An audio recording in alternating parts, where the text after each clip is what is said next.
welcome to Graham Kerr's Kitchen. It's really two programs in one. This is a series that appeals to your creative side. Food that is sumptuous stuff. How could that be? This is a program about people who want to eat healthy and reduce calories. Actually, it's about food with an aromatic quality that fills the nose. Oh, sure, but it's also about keeping my arteries clean by reducing fat. But it doesn't mean a thing if the food isn't rich and colorful. Maximize the flavor. Okay, but I must have healthy food that I can cook in minutes. I must minimize the risk. So welcome to Graham Kerr's Kitchen, where we get our heads together just for you.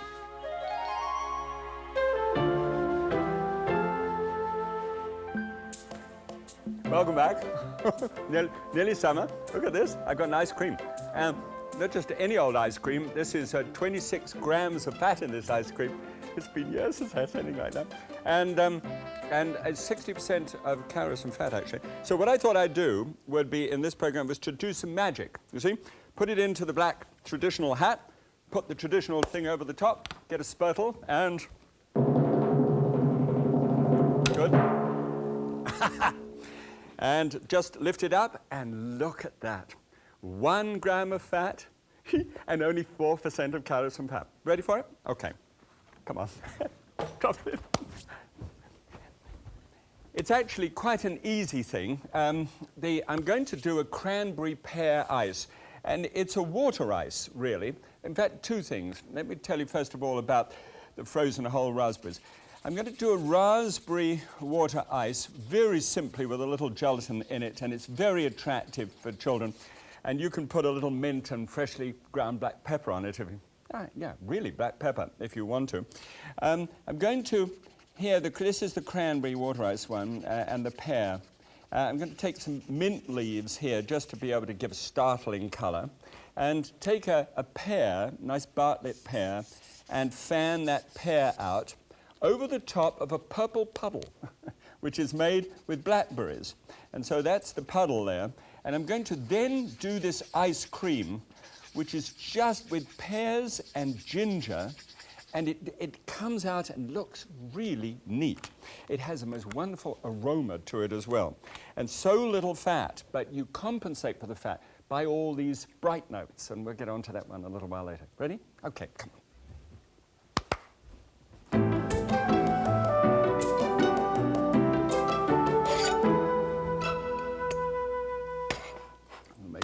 Sure, things are not too hot. How are you doing? Good. All right, here we go. The first thing first, I've got a pear, and this, if you take a look at that pear, I mean, pears are not all created equal. This is a Bartlett pear, and so all you need to do is just skim the skin off there and cut the doings out of the middle of it. And got a pan on the heat here, and with 1 cup of water and 2/3 of a cup of sugar.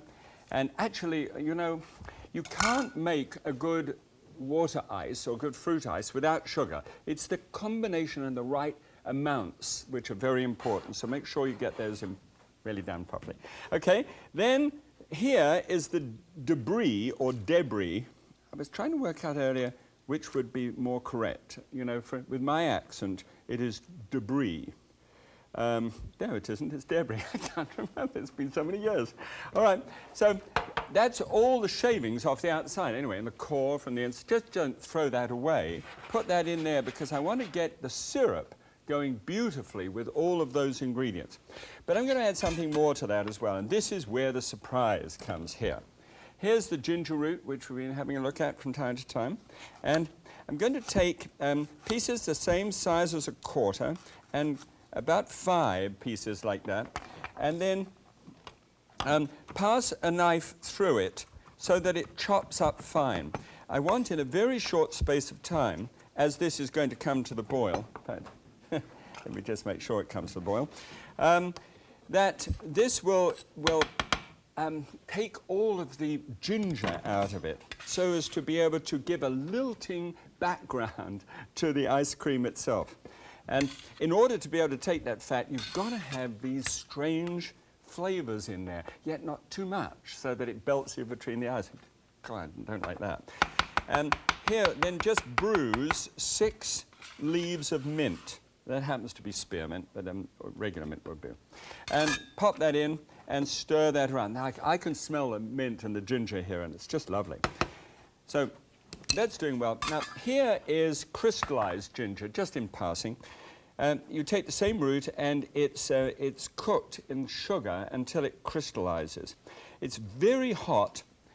Well, it seems to me very hot. I'm like that. It's not as hot as pepper flakes and things, but it's hot. But it's wonderful in an ice cream. Just a straight crystallized ginger ice cream is just neat. Just think of that. Just tuck it away in the back of your mind. All right, so that's doing well.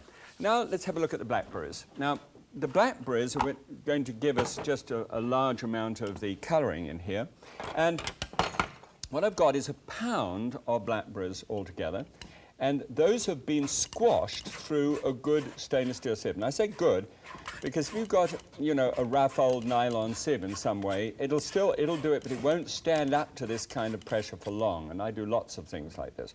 When you've got that through, you've got about a cup full of sieved juice underneath. So make sure that it's sieved.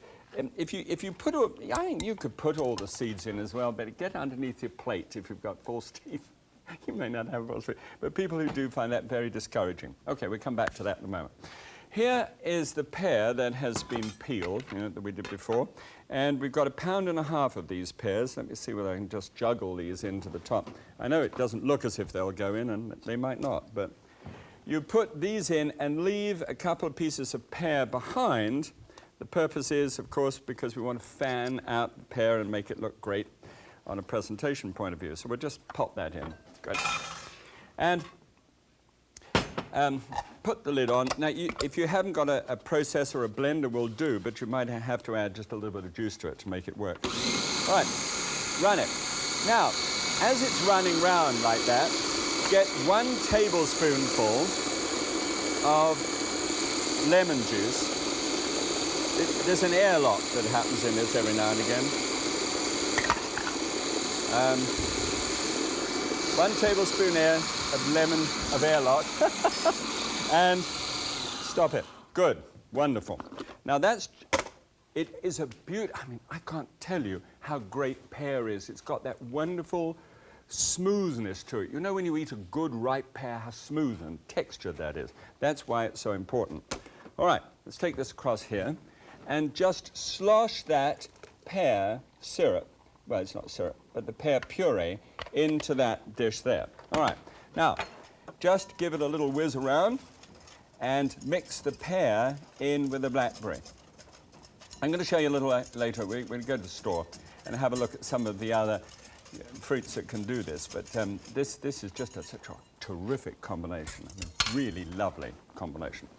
I want to take just a little bit out of there because I want to make the puddle later on. You know, it's sort of pear ice cream in a puddle. I thought that was a kind of charming blackberry and pear ice cream on a puddle. It sounds like it should be in some nifty restaurant menu. Good. Oh, the smell of this is just fabulous. All right. Now, I'm going to combine that. Now, we sieve the syrup. Now, bear with me, you know, it would take about 15 minutes for this to boil down to the extent and extract all the flavors that it really needs. It's like making tea. And somewhere around here, good. Let's get the measure. And what I'd like to do is to actually boil that down until it has only 2/3. Now, there's obviously still some liquid left here, but I want to take it right down until there's just 2/3, and the syrup content of that is strengthened. The smell of the ginger and the mint and the pears, I mean, if you cooled it, it would make a great drink. Okay, now this is the sieve syrup. Now, this sieve syrup goes then into this mix. Now you've got the whole thing. It's given just enough sweetness to be able to make it spoonable. If you don't add that sugar to that level, you can get to the place in which it crystallizes and it's very hard, and it's not nice to get out at all. But this one will make it easily spoonable, as you'll notice.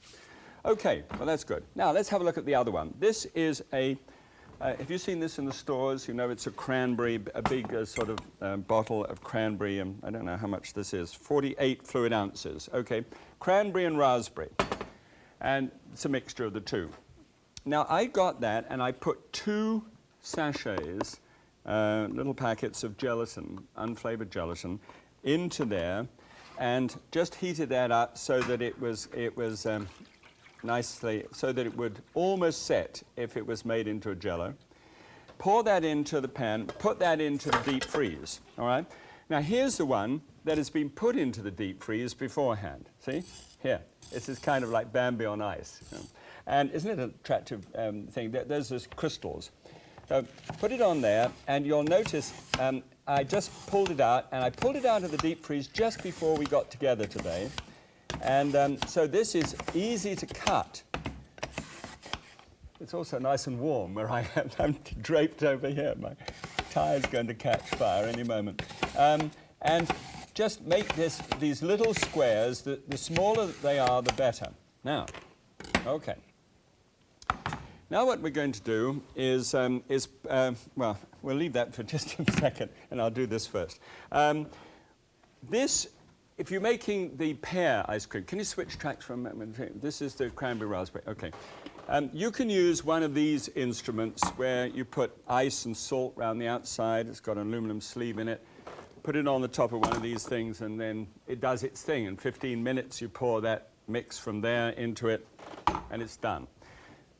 But if you haven't got that machine and everything else, there's a less complicated way of doing this, and that is you have this special sleeve thing, which is like salt and ice, which is put in to the deep freeze. It's solid now, and so it's just the same as that, but in a less complicated way.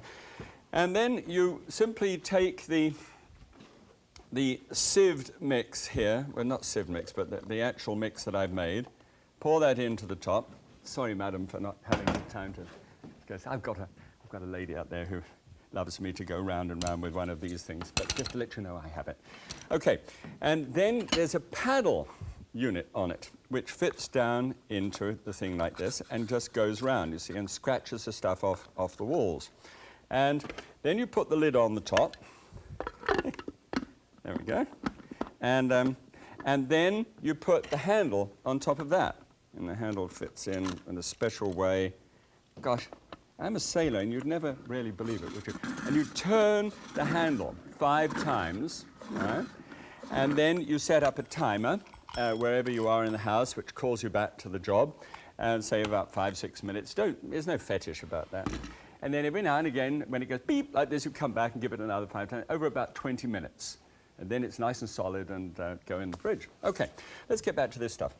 Here, I've got another one of these little trips into the small processor. You take this stuff, which is little tiny pieces, and just drop it into you can do it in a bigger processor or some other thing, you know, blender again, and it's so easy to do. And now we want to whiz this up. It's got that little jellified content to it, so that it's going to help it to get a nice feel, a mouth feel to it.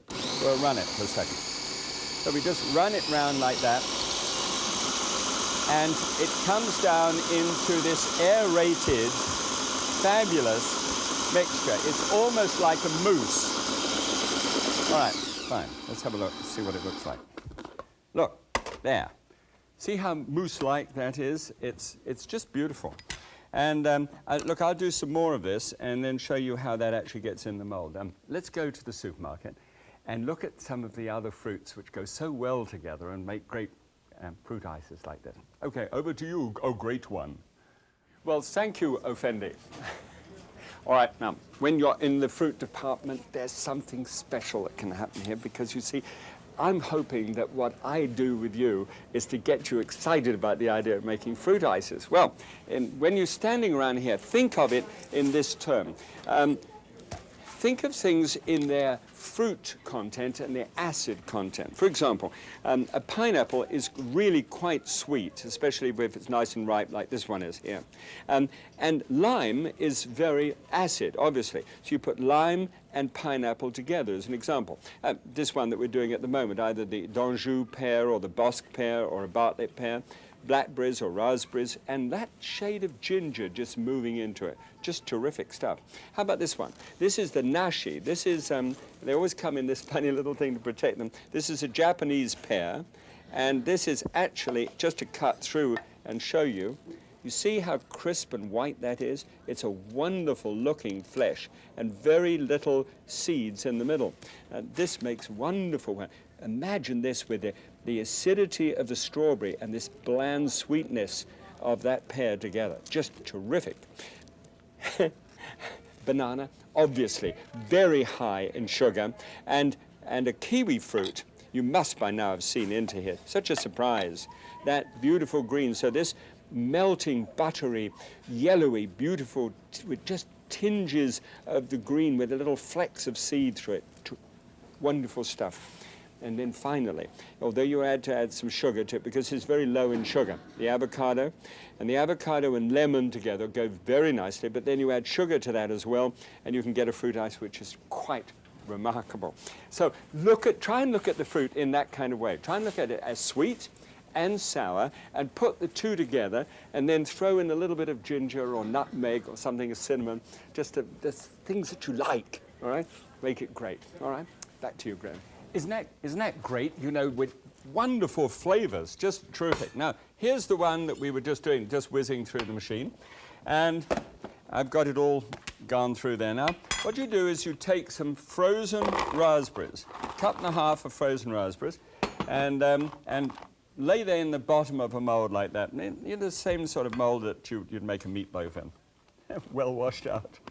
And then scrape this frozen slush, really, is what it is, into the pan. But don't think it's got the gelatin in it. It's not just a question of freezing the liquid, but it's done that way. You then spread it out, pick it up, drop it down on the counter. Make sure that there's no airlock in it. You know, just want to make, it's not Deep Space Nine stuff. Just put the lid on there and pop that away in the fridge. And get that nice and cold, okay? Now, I've got that one, and I've got the other one, which I've done in here too. So, we can have a look and see what it looks like. The long one is quite simple. Break the top, pull the sides out just a little bit, push them in, turn it upside down, and pray. And when you ever saw a great tape, it's been in every blooper program ever. There we go. Oh, look. Come on, I want all the raspberries on top as well. Ah, there. Ah, well, fine. Good. And it comes out, looks great. It really does. Oh, and just turn the handle every 5 minutes. Let's have a look at the other one. Plate. Where's the little plate? You then, and this is the scoopability that goes on here. You've got, this is what it looks like when it's done.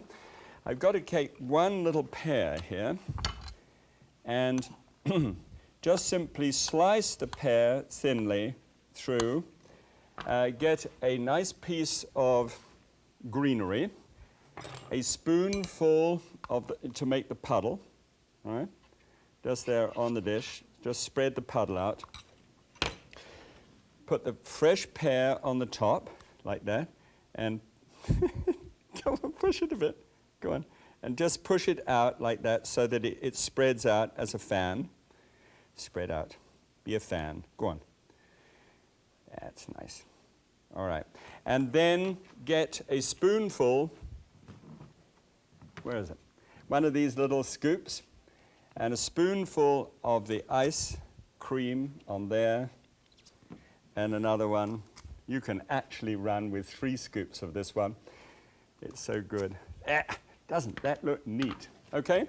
The other one can be sliced in, you know, like wedges, just a sort of sandwich loaf thing, and the kids love it. Don't forget the freshly ground black pepper and a little bit of mint on the top for you and I.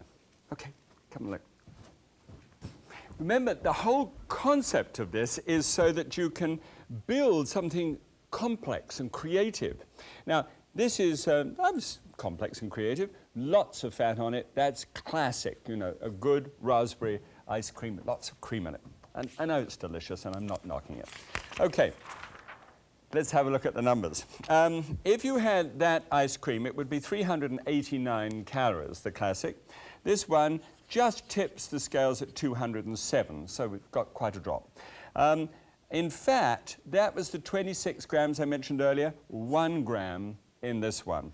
Carbohydrates are 44. This goes up because of the sugar content in order to be able to make it spoonable. And I'm sorry about that, but that's just the way it is. And then the percentage of calories from fat is 4% instead of 60%. Great change. 0 cholesterol, no animal fats in it at all, and 1 milligram of sodium. So, well, I mean, I suppose the sodium sort of comes up out of the ground into the raspberries, and you can't sort of completely do without it. Okay, here we go. Great color. It's the sort of in color, that sort of deep maroon. Look, when you taste it, roll it over your tongue, because this is different.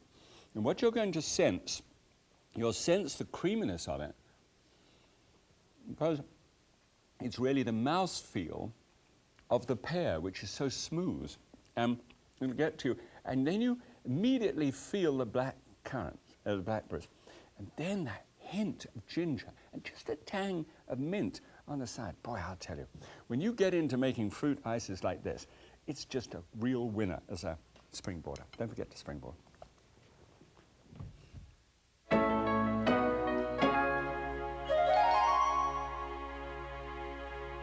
When did you first actually sit down and have an ice cream? I mean, was it at Grandma's?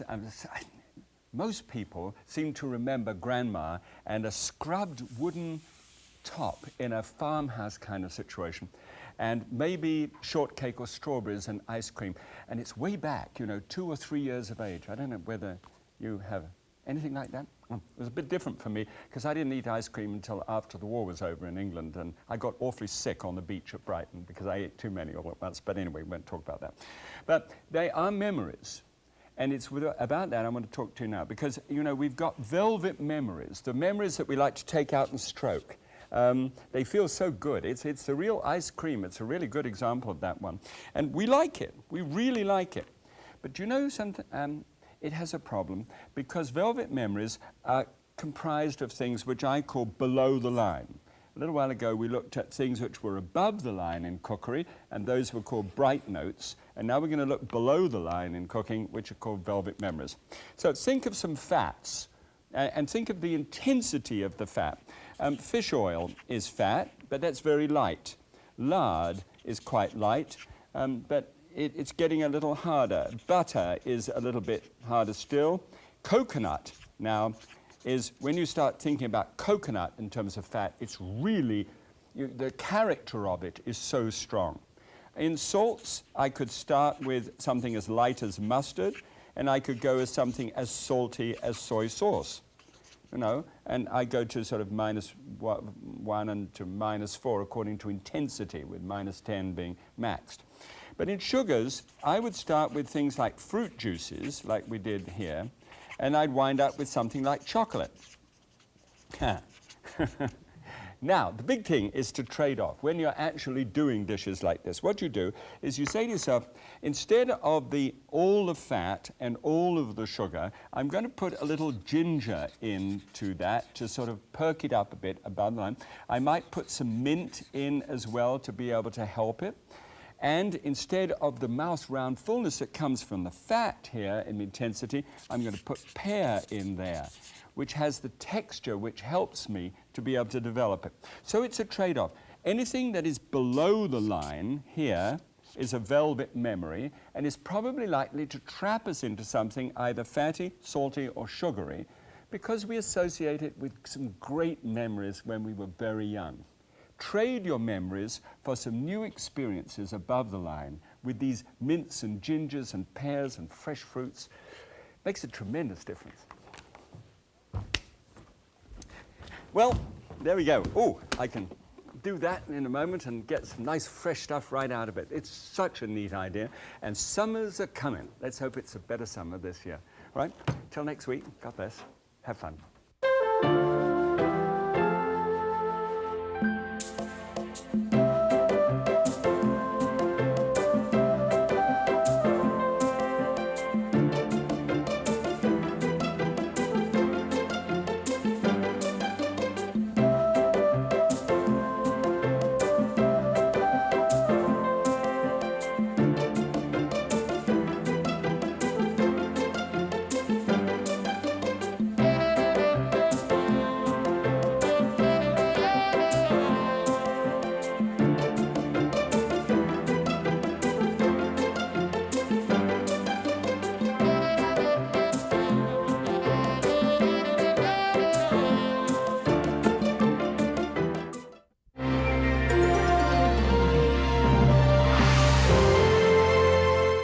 Welcome to Graham Kerr's Kitchen. It's really 2 programs in 1.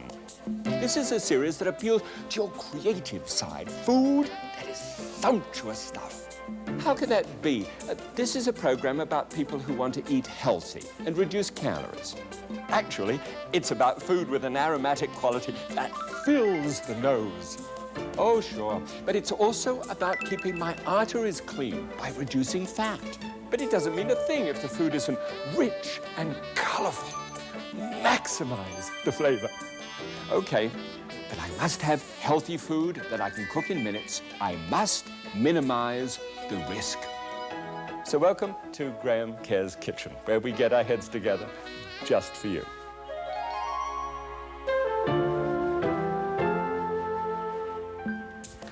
Well, you're very welcome once again. I'll tell you what I've got for you today. Trout, okay? Now, if you've never cooked a trout and you thought there's too many bones in that wretched thing to be able to get down to, I'll show you how to get them out. And also how to poach. And this looks almost like it's a television set, but it's really not. This is a microwave. This is the first microwave in my whole career that I've ever had in the kitchen. And I'll tell you the reason for that. I was a bit of a snob about it, I think, basically. And whilst I was at Cornell University and teaching there in 1974, with the whole graduating student class, we actually got together and went through all the basic methods of cookery that there were, and about 74, and compared the microwave to how it was done under conventional cooking. And only one came out right, which was poaching fish. And this is the way I'm going to use it at the present moment. No, I'm getting a little better at it now, and microwaves are improving. Okay, little bits of mushroom on top of a thick fillet of trout, freshly cooked, hawked out of a little tiny pond where it's been feeding on delectable little organic things. Little dustings of green on the top, pale green here, with some streaks of yellow in it, not really the way it is, but that's the only way I can characterize it, of braised celery hearts. Do you love that?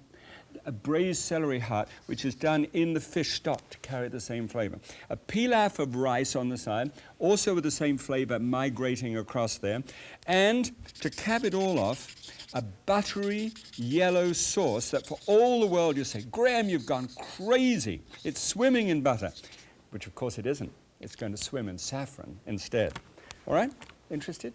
Come on, show you how it's done.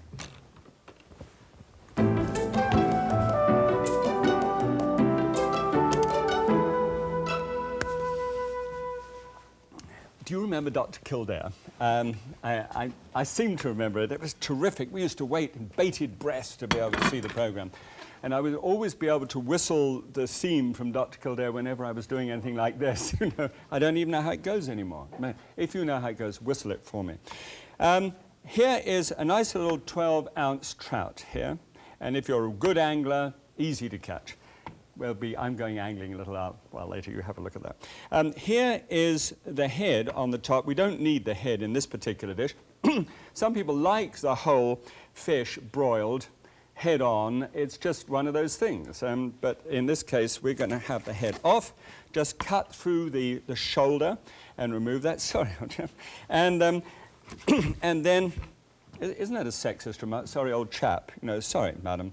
I really didn't know which was which, but anyway. So we just take the tail and the head. That's a short fish, isn't it? And drop those into 3 cups of water, 3 cups of cold water. Now, yes, I'll get to the rest of the ingredients that go in there in just a second for you. Now, when you open up the fish, you need to cut down the backbone here and just hunt down until you actually find the backbone itself. Now, let's see whether I can sort of turn that round for you and take a little bit better knife. So take it down there so that you've got some perches here on the actual back of the spinal column. Now, using your thumbs, just push up with your thumbs either side there. You follow me? Push up there, either side of the backbone, all the way up to the top. Okay? And you've loosened it now, and you've got under most of the bones. Now you just simply take a hold of the bones like that and peel it back. Not bad, eh? Now, I could bluff you and say that that's easy. It's not quite that easy because there's a little bit more to it. But there's a lot of bones there that have come away in just that one fell swoop. Now, drop those bones down with the head and the back. I want to take this down in one center cut right the way through, and then waste, apparently, the whole of that center portion down the backbone. There are little bones that run down there, the dorsal fin particularly. And if you've got a mouthful of dorsal fin, you really know, and you want to cut it in 2 pieces anyway. This, by the way, weighs about 3.5 ounces each when it's trimmed, so that's a reasonable portion. Now, we'll just take a little cut here because there is that belly portion, and there's a small amount of bones that's on there too. There's a little bit of bone on that one, and we'll do the same on that side. They seem to have come out all right. I don't know why. Oh, because they're on one side. Here we go. Oh, there it is. I knew there was something there. And just cut that out. Just swoop it out. You may, if you just feel over the surface here, you may find a few random bones which are still stuck in there. And for the benefit of those that you love and care for, there's nothing worse than being put off almost for life, especially young people, who get a bit of bone and say, hate fish, then forever. Anybody in my crew? Not my crew, but your crew. I mean, we're all part. Anybody ever had that thing? Oh, yes, Marion. Jerk your camera up and down. That's right, that's right. I know you'd never do that professionally, but that's him. He's on that camera. And that means that he's been put off fish for the whole of his life because of a bone. Oh, Marion, this is for you. Every little bone is taken out there, nice, clean, drop them all in, so you're wasting absolutely nothing. Then get a plate and lay the fillet out. Don't rinse it or anything else like this. If you over-rinse fish, you can take away the glorious, gamey, fresh flavor of a really good fresh fish. But you can wash your hands. Great. Now, over the top of this, what we do next. The sauce, the stock, which is going to be the thing which carries through the whole dish here, is going to be made from the same ingredients which are going to go with the actual presentation. Remember, as I told you, there's going to be some celery. Well, here we take the top parts of the celery and just very quickly chew a knife blade through it, just roughly hack it up. This is the top, obviously, of a heart of celery. This is the heart of celery, and those were the pieces which extended from it, so you don't waste anything. Get back to the heart in a second. Now, there's 4 stalks there, and drop that down on top of the fish bones, turn the heat on, and we're going to bring that to the boil for about 25 minutes, no more than 25 minutes. There's something strange about fish bones, you know. When you cook them for more than 25 minutes, they go bitter. And it really defeats the whole object of the exercise, so only 25. Here, stalks from mushrooms, and I've got 8 mushrooms, so those are just simply taken out of stalks and popped into the top. Nearly spoiled the recipe. And then a little herb in here, or herb. This is a bay leaf, and so bay leaf and 1 teaspoonful of thyme. And that can be dried or fresh, it's perfectly all right. Just a little bit more if it's fresh. And stir that in together. And when that's cooked, it's a bit of a shock actually, but it does look like this. And it's had that 25 minutes cooking, and it has the most wonderful woodsy kind of aroma to it. It smells as if it belongs in a pond, which is not brackish, you know. And then pour that off into the top. I know this is a little sordid, but that's the way it is. And just put it on one side. And it's quite nice stock here. And I'm going to pour that through there. I want to get 1 cupful out of that. The rest of it I would keep for making the rice pilaf, okay? Because I'm going to cook rice, a little onion, and then some long-grain basmati rice, and then saute the onion, and put the rice on the top and saute that together, and then slosh this couple of cupfuls of stock on top of it, put it into a hot oven where it is at the present moment. You'll see it in a second. Okay, good. So here is the cup, and that cup is going to be poured into that small pan there. going to add something more to it in a moment, but I just want to heat that up and get that going. That's going to make the sauce, that saffron sauce that we talked about. All right, now, little mushroom caps. This mushroom, I've got 8 mushrooms, and we took the stalks out, but now we're going to deal with the mushroom itself. So we take that mushroom and put it with the other 8 mushrooms. And a little while ago, just before we started, I popped into the microwave there the celery heart. Celery heart's quite tough, but if you cut it in 2 like this, you've got this new shoot growing in the middle, and it makes the most marvelous braised vegetable. By braising, you put it into a stock, strangely, the same stock that we've been making from the same bones, carrying through the whole thing. This is how you do it. You put it into a dish, and you put that stock on top, and put it into the oven, and you cover it with a little piece of wax paper. Then you give that 10 minutes, and then you open the door, strangely, and turn it about 45 degrees, and then give it another 5 minutes. By doing that, you make sure that it goes through the whole of that quite large, thick piece of vegetable. It needs that little bit of an angle, as many, books like this will show you. All right. Now, we take this out. What's so wonderful about a microwave is that it heats up food and cooks it, but it doesn't necessarily make the dish too hot to handle, which I think is fantastic.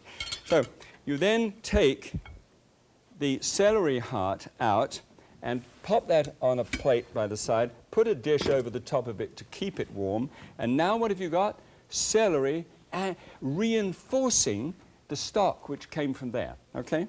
Because that's what it's cooked in. You get the mushrooms, which I had prepared, and those are the 8 finely sliced mushrooms. Push them down, and then cover that with the same piece of paper. I mean, Al Gore would be thrilled with me. Come on, Al, smile.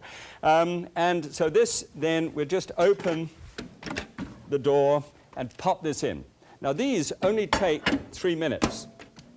This is a tiny little machine. I mean, I'm sure if you've got one of these, it's got bells and whistles all over it. This is the simplest possible machine you can get. So 3 minutes. So whilst it's doing its 3 minutes, why don't we go fishing? I had a great time.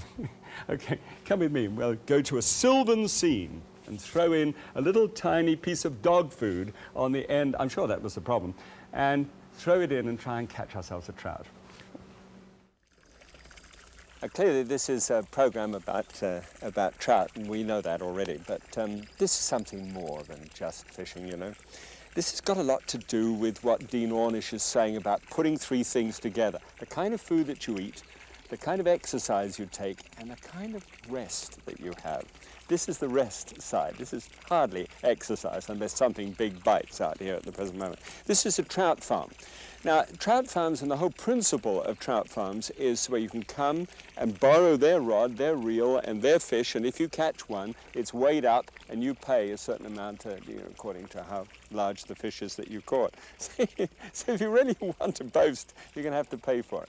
There are about several hundred of these over the whole country. You might like to look up in the yellow pages and ask the game and wildlife people where there are licenses, because they are licensed to be able to do this properly. This happens to be a place where the grade is extra fancy. In fact, the texture of the fish is going to be orange, or color is going to be orange and very oily.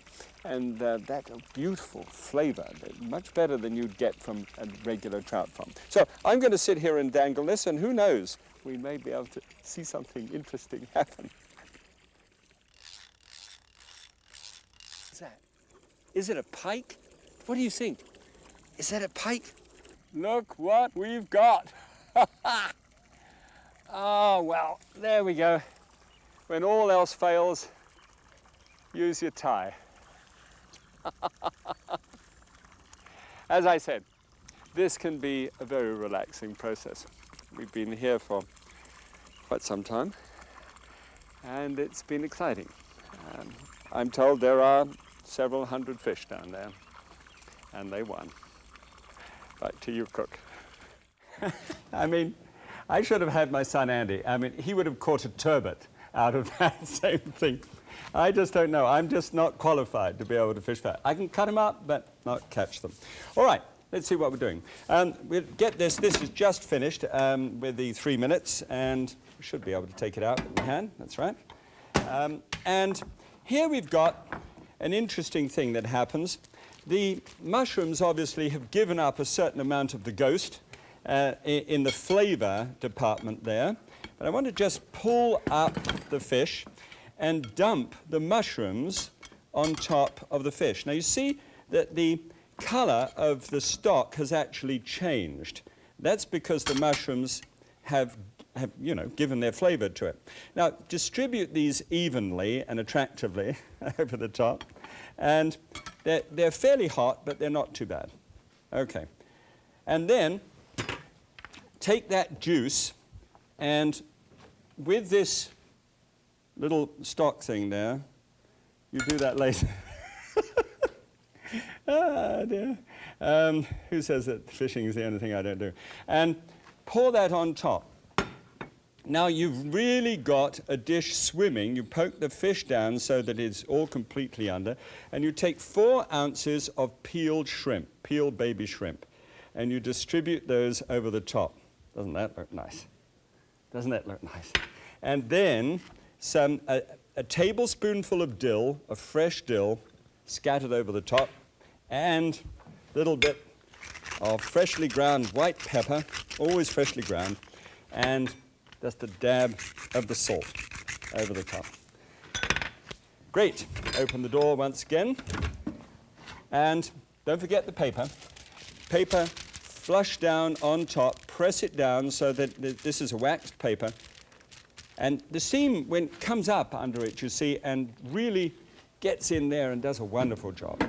Now, in this case, depending upon the power of your machine, you can either set it at 6 minutes or at 4 minutes. Now, sorry about that, but consult your book and you'll know by your microwave just how powerful it is. This isn't very powerful, but I'm going to give that 4 minutes. Great.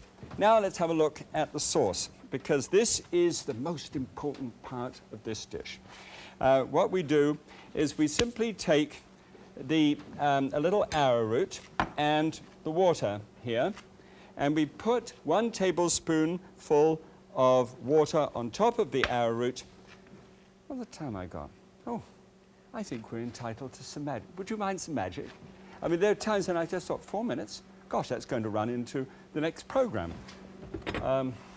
Ready? Magic!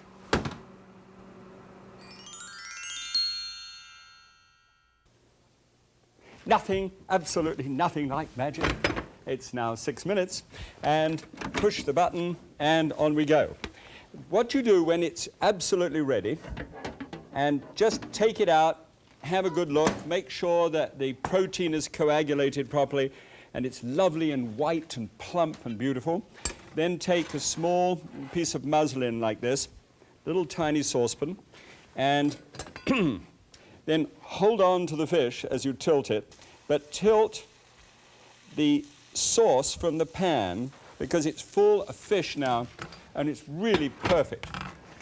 Pour that out, bring that to the boil, and this is going to finish our sauce. Now, sauce, because I want to make it look like a saffron sauce, actually I want to make it look like a butter sauce, you take a bit of saffron on the tip of a knife blade like that, just drop that down, maybe just a little bit more, and it's very expensive, but boy, does it ever color things that beautiful color.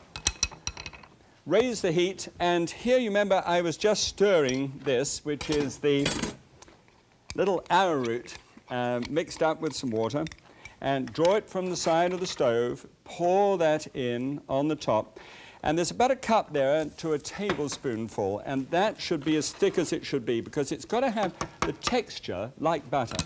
Just bring it up to the boil. Doesn't actually need to boil because of the type of dish that it is.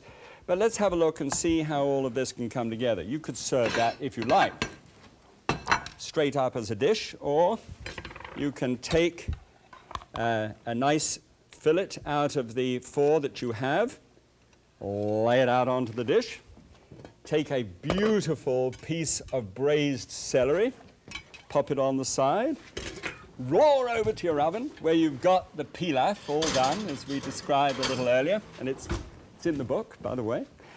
And for this, we need a spoon. Just take a spoonful of the rice, pop it on the side like that, and now what you do is put some dill over the top of the whole thing, perhaps a little parsley as well as that. Rain it down. Here, now just have a look at the sauce. See it? Boiling up like that. Pour it boiling hot over the top. See how it makes everything glisten? Doesn't that look like butter is swimming in it? Graham, wrong.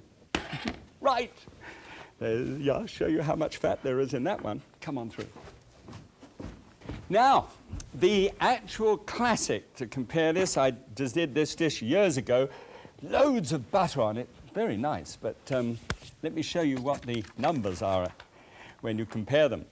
It was 659 calories, and this is now sunk to 274. Fat was 41 grams, down to 8. Carbohydrates, 3. That's good news for those who count those. 26% of calories from fat, on the upper edge for me.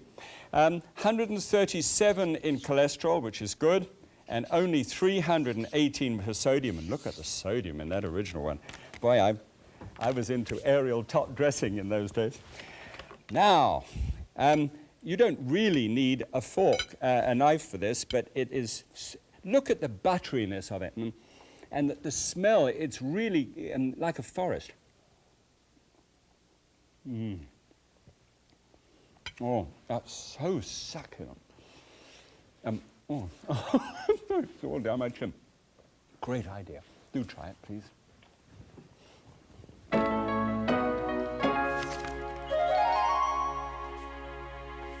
I don't know whether you've noticed, but I've been using some rather unusual plates recently, and I've been doing an experiment about this one. When I was really young, I was about 14, and I was a commie waiter. That doesn't mean a communist waiter. I mean, it was just a really short little waiter, wears a long apron and things like this. You just put the plates down on the table for the waiter. Then I got to be a waiter, and the first day I was a waiter, the very first person I ever served was Lord Shawcross, who was the Chief Justice in the British Isles at the time. And I was very nervous, apart from just the first person to serve. So he wanted a holdover sole, and what you do with a holdover sole is you get 2 knives together, fish knives, and you spread them like this. And you actually bring them back to the point of balance, and you lift up this buttery over sole, and you serve it onto the plate like that. Well, I did it perfectly, and I was really nervous.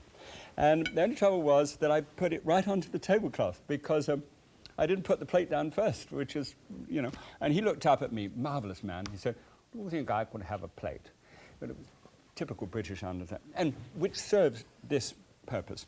I wanted to talk about plate sizes because you see how small this plate is in comparison, yet its usable space is 8.5 inches by 7 inches.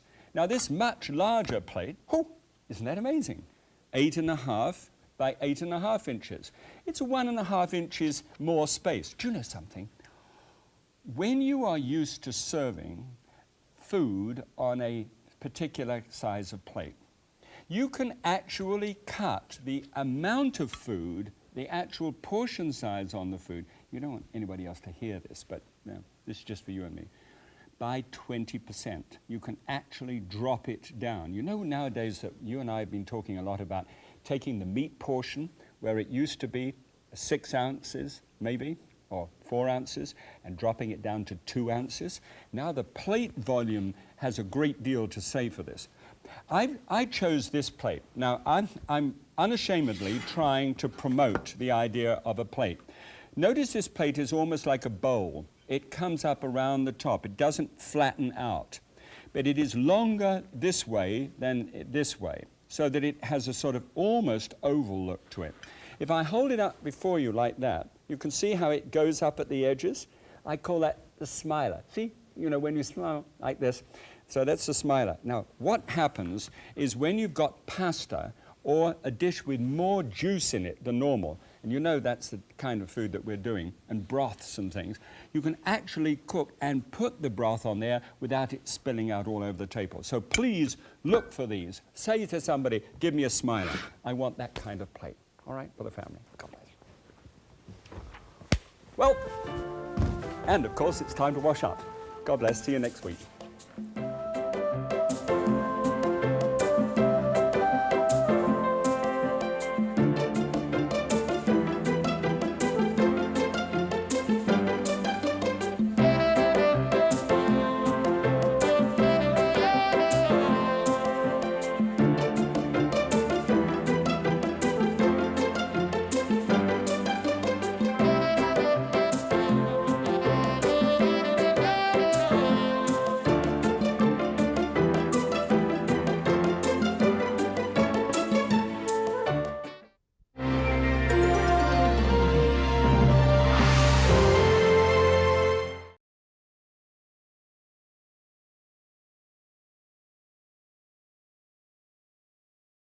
Coffee crusted chicken with cafe latte barbecue sauce, because barbecued chicken doesn't have to be burnt.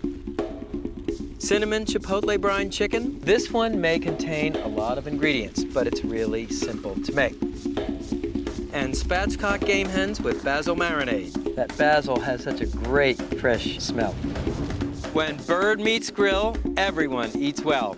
I'm Stephen Reichland, and from the beautiful Tubac Golf Resort in southern Arizona, it's time to grill.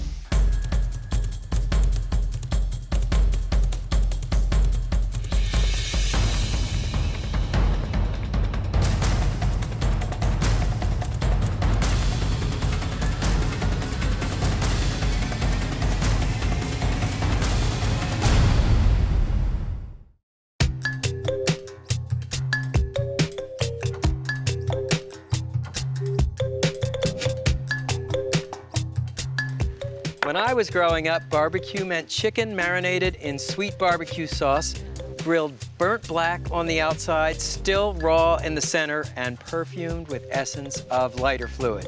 Well, if that sounds familiar, listen up. I'm going to show you how to grill chicken that does America's favorite bird justice. This coffee-crusted chicken dish is my version of good old-fashioned barbecued chicken. The rub is made with ground coffee. The barbecue sauce contains a shot of espresso. And it's a grilled chicken dish that's really designed to wake you up. Here's an idea to make you sit up and take notice. Barbecued chicken with coffee rub, mocha mop, and cafe latte barbecue sauce. And it starts with 2 half chickens. Now, using poultry shears, cut off any excess pieces of skin or bone.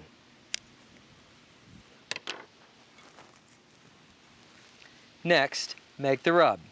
It starts with ground coffee, granulated sugar, sweet paprika, salt, and cracked or freshly ground black pepper. Mix the ingredients for the rub with your fingers so you can break up any lumps that may be in the sugar. Sprinkle the chicken with the rub on both sides, massaging it into the meat.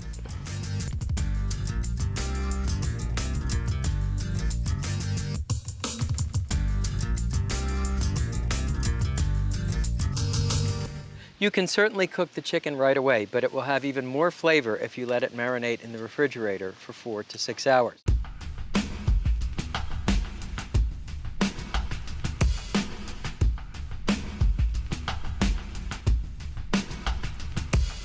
To judge from the amount of poultry served at American barbecues, chicken is one of our favorite foods to grill.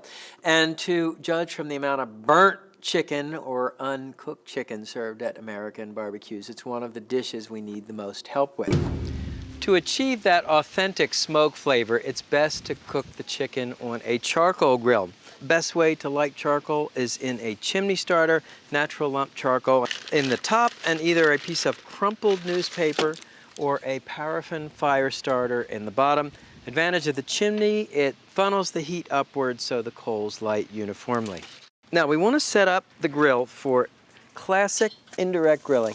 Rake some of the coals out on one side and some of the coals out on the other.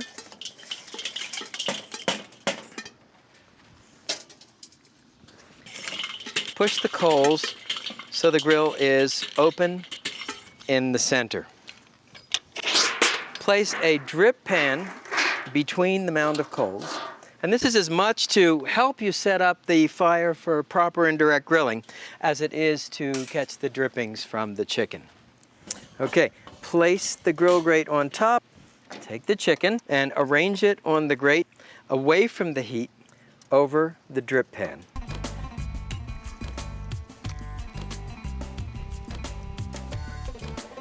And finally, to generate the smoke flavor, a handful of hickory or oak chips on each mound of charcoal.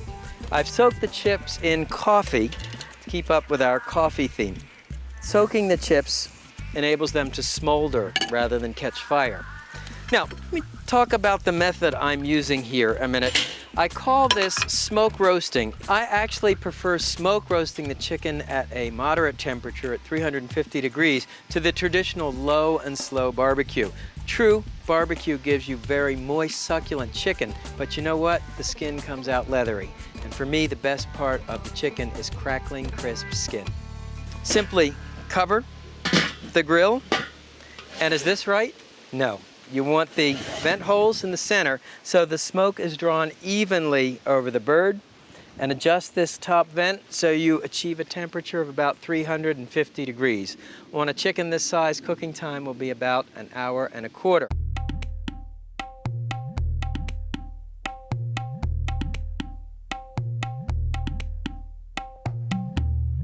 The beauty of coffee, it's very aromatic, it's a little bit bitter, it's a little bit sweet. It plays to a lot of different sensations on your taste buds. And with a rich meat like chicken, it's absolutely fantastic. Mop sauces are something of an anomaly in the world of barbecue sauce. They don't taste particularly good in themselves, but they're critical in adding an extra layer of flavor and moisture. This one, in keeping with our coffee theme, starts with coffee, cocoa, salt, and beer. And what do you notice about this mop sauce? It contains not 1 ounce of sugar. Simply whisk these ingredients until mixed. And we'll apply this to the barbecued chicken.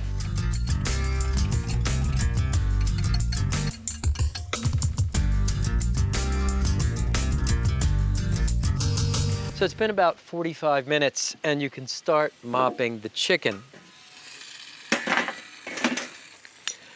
Use a barbecue mop, or if you don't have one, you can use a simple basting brush. The idea of the mop sauce, again, it adds an extra layer of flavor and it helps keep the bird moist during cooking. So cover the grill about another half an hour, and we'll mop every 15 minutes. The cooking time for the chicken halves about an hour to an hour and 15 minutes.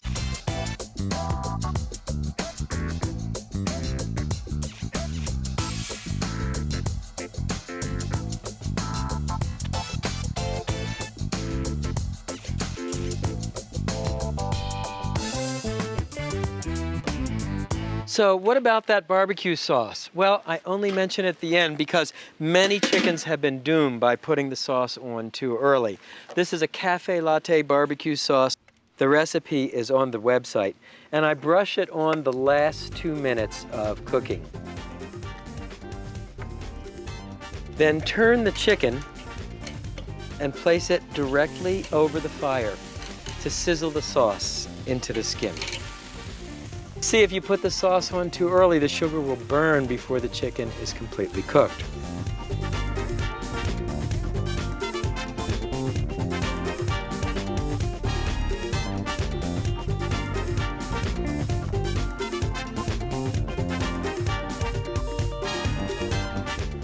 A little barbecue sauce and a bonus recipe, barbecued beans. You'll find the recipe on the website.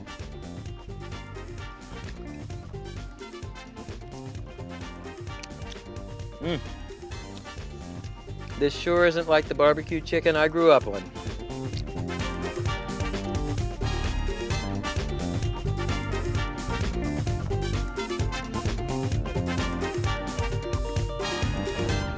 Brining is another technique you use to combat another challenge of cooking chicken, which is its tendency to dry out on the grill.